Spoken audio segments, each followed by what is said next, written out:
Hello, my name is Hargan, and welcome to the developer blog of Fallout 4 Bastions.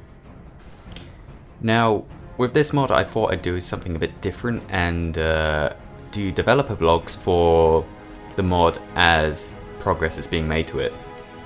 However, I only just came up with the idea of doing developer blogs as I'm already a month or so through the mod, building wise. The reason this mod was created originally was because of the NVIDIA mod contest, which we had about a month and a half to work on. After a while I decided to drop out and work on the mod in my spare time so I would have extra time to add new features.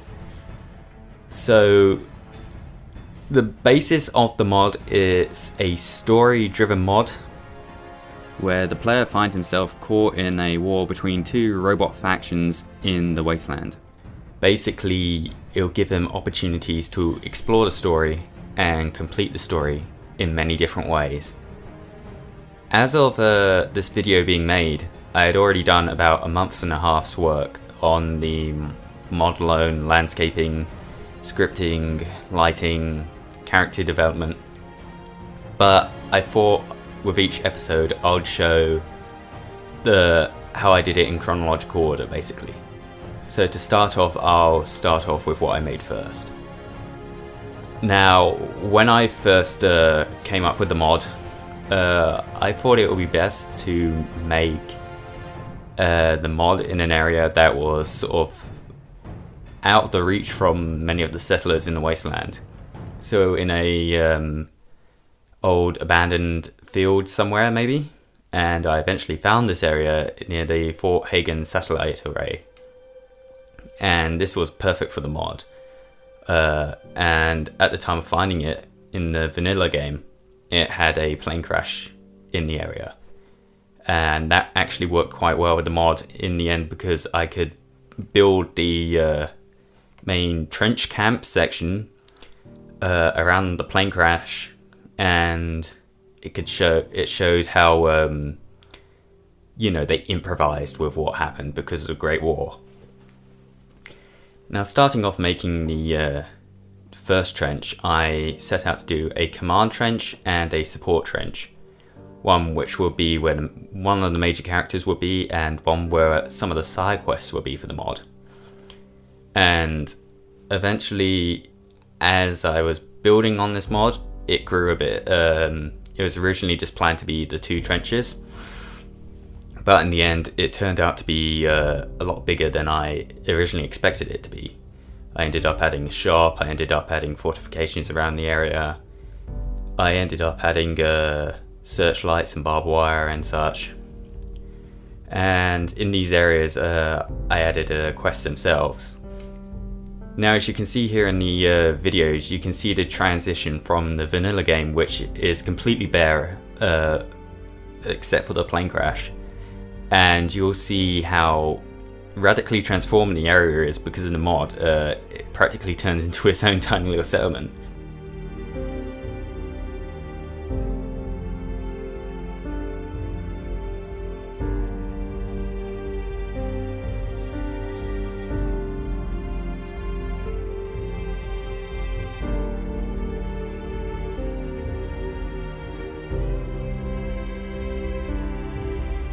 As you can see, I put the command trench to the right of the camera, and I put support trench to the left of the camera. And you'll notice how one's more closer to the action in a way, and another sort of like off into the sidelines. Now this goes sort of with the mod originally in the story of the mod, which I'll get to in a later episode. A human commander would have been in the command trench, commanding the robots. And the support trench would have been the robots themselves. And because of this, there wasn't really much cause for concern for the safety of the robots in the support trench.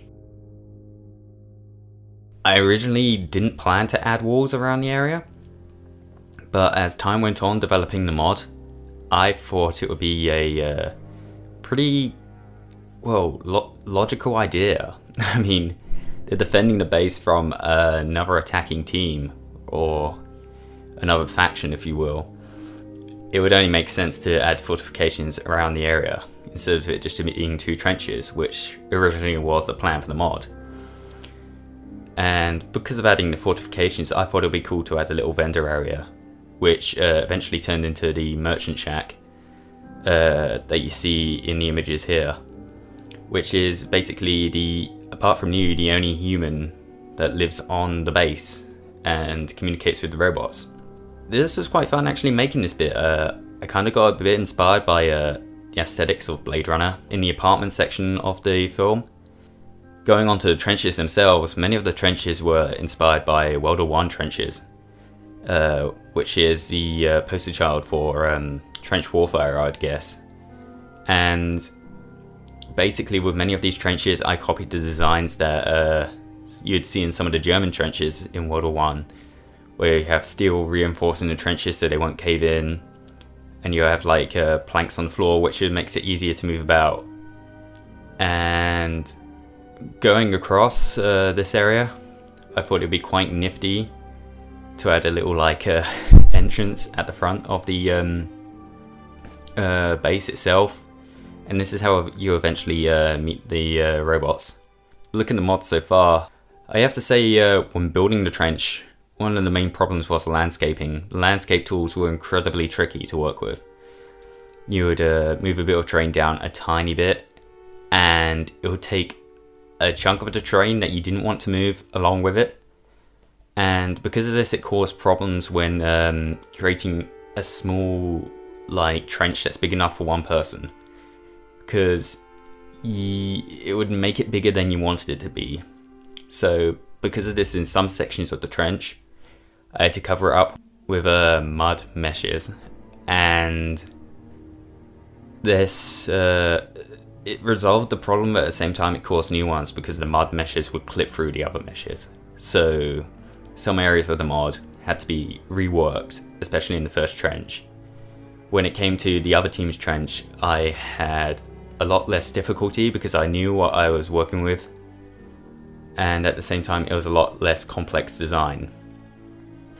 And even though it doesn't make much logical sense considering the area was a military experiment, I added telephone poles in to guide the player towards the base itself.